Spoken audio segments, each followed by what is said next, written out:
नमस्कार, आप देख रहे हैं 4 PM और मैं हूं अभिषेक मिश्रा। बिहार के मुख्यमंत्री नीतीश कुमार की पार्टी के अंदर की कलह का क्या बिलौटी कनेक्शन है। बिलौटी कनेक्शन का मतलब समझ रहे होंगे, बिलौटी का मतलब समझ रहे होंगे आप। बिलौटी बिहार के भोजपुर जिले का वो गांव जो आज देश भर में चर्चा में है, भरत तिवारी एनकाउंटर की वजह से। भरत तिवारी का गांव बिलौटी, भोजपुर जिले का गांव बिलौटी, और इसी गांव में भरत तिवारी का एनकाउंटर हुआ। तो जेडीयू के कलह का बिलौटी कनेक्शन है क्या, यह बड़ा सवाल है। देखिए, भरत तिवारी एनकाउंटर को लेकर जनता दल यूनाइटेड कोटे के मंत्री नीतीश कुमार के करीबी अशोक चौधरी काफी मुखर रहे। उन्होंने यह भी कहा कि भाई कोई आतंकवादी को पकड़ने जा रहे थे क्या, एसटीएफ क्यों भेजा गया। और अशोक चौधरी बिलौटी भी चले गए, बिलौटी गए, वहां उन्होंने मुलाकात की भरत तिवारी के परिजनों से और नकली पिस्तौल की बात कही। किसकी भी जांच होनी चाहिए, कहीं डमी पिस्तौल तो नहीं थी। अशोक चौधरी वहां से आते हैं और फिर यह चर्चा शुरू हो जाती है कि कहीं अशोक चौधरी के बिलौटी जाने से भारतीय जनता पार्टी के अंदर, सरकार के अंदर नाराजगी तो नहीं है, जेडीयू का शीर्ष नेतृत्व नाराज तो नहीं है। और इन चर्चा के दरमियान बयान आ जाता है जनता दल यूनाइटेड के बड़े नेता और जेडीयू कोटे के एक और बड़े मंत्री, नीतीश कुमार के एक और करीबी मंत्री श्रवण कुमार का। श्रवण कुमार कहते हैं कि अशोक चौधरी ने इस एनकाउंटर प्रकरण को लेकर जो कुछ भी कहा है, ये उनकी निजी राय है, ये सरकार और पार्टी की राय नहीं है। और इसके बाद जेडीयू की तरफ से कुछ और बयान आते हैं। जनता दल यूनाइटेड के विधायक, बिहार के पूर्व शिक्षा मंत्री हरिनारायण सिंह भी यही कहते हैं कि अशोक चौधरी का ये निजी दौरा हो सकता है, उनका निजी बयान हो सकता है, पार्टी और सरकार का बयान नहीं हो सकता है। अब ये सारी चीजें चल रही थी। अशोक चौधरी का जो मामला था, अशोक चौधरी के बिलौटी प्रकरण को लेकर या उनके बिलौटी जाने को लेकर जनता दल यूनाइटेड में गर्मा गर्मी बढ़ी हुई थी, बयान आ रहे थे। और उसके बाद जेडीयू में एक बड़ा घटनाक्रम हो गया। जेडीयू से छोटू सिंह को निकाल दिया गया।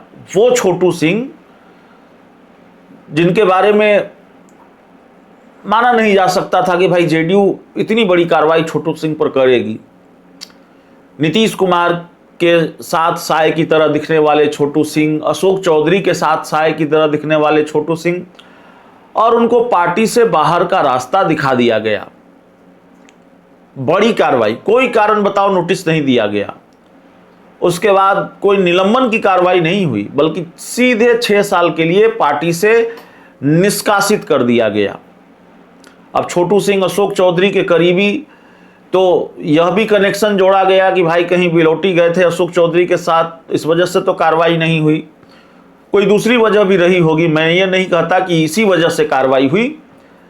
लेकिन छोटू सिंह जो अशोक चौधरी के करीबी थे, नीतीश कुमार के भी करीबी थे, उनको पार्टी से बाहर का रास्ता दिखा दिया गया। अब इसको लेकर पार्टी दो गुटों में बटी हुई नजर आती है।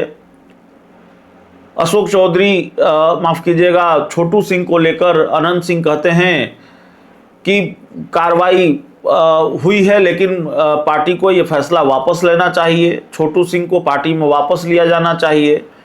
छोटू सिंह के समर्थक जनता दल यूनाइटेड दफ्तर में नारे लगाते हैं। और छोटू सिंह को, निशांत कुमार और छोटू सिंह के बीच मुलाकात होती है जेडीयू दफ्तर में। सवाल यह है कि छोटू सिंह की घर वापसी होगी कि नहीं होगी, और जेडीयू के अंदर क्या इसको लेकर कलह बढ़ेगी।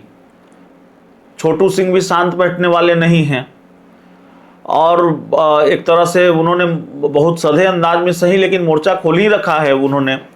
अब उनके समर्थक जनता दल यूनाइटेड के दफ्तर में नारेबाजी कर रहे हैं, इसका मतलब क्या है। छोटू सिंह और निशांत कुमार की मुलाकात हो रही है, इसका मतलब क्या है। इसका मतलब यह है कि वो पार्टी में वापसी की कवायद में जुटे हुए हैं। तो बहुत सारी चीजें हैं, जेडीयू के अंदर बहुत सारी चीजें चल रही हैं। बांकीपुर विधानसभा उपचुनाव के बीच जनता दल यूनाइटेड का ये पूरा बवाल है। और इसके साथ ही यह सवाल भी है, छोटू सिंह के बहाने क्या जेडीयू कोटे के एक बड़े मंत्री को उनकी राजनीतिक हैसियत बताने की कोशिश हुई है?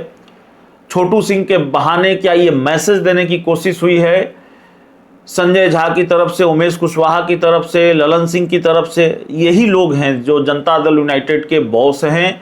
जेडीयू में इन्हीं के जो फैसले हैं वो अंतिम माने जाते हैं, और खासकर संजय झा और ललन सिंह। तो क्या ये बताने की कोशिश हुई है कि आगे अगर कोई नेतृत्व के फैसले पर सवाल उठाएगा, या आगे अगर कोई संजय झा ललन सिंह से टक्कर लेने की कोशिश करेगा, पार्टी में रहकर टक्कर लेने से मेरा मतलब है कि उनके फैसलों की मुखालफत करना या उनके खिलाफ आवाज उठाना, तो फिर उसका यही हश्र होगा? यह भी अपने आप में बड़ा सवाल है। तो जनता दल यूनाइटेड का बवाल कब खत्म होगा ये देखना होगा। लेकिन सवाल यह है कि क्या कार्रवाई सिर्फ छोटू सिंह तक सीमित है, या फिर इसकी जद में कई और नेता आएंगे, और क्या इस तरह की कार्रवाई के जद में वो नेता भी आएंगे जिनके करीबी छोटू सिंह थे? बहुत सारे सवाल हैं राजनीतिक गलियारों में। छोटू सिंह की घर वापसी होगी कि नहीं होगी, जेडीयू में वापस आएंगे कि नहीं आएंगे, या फिर छोटू सिंह के बाद जेडीयू के एक और बड़े नेता की बारी है? बहुत सारी चर्चाएं हैं और देखना होगा कि आगे क्या होता है। बहुत बहुत धन्यवाद।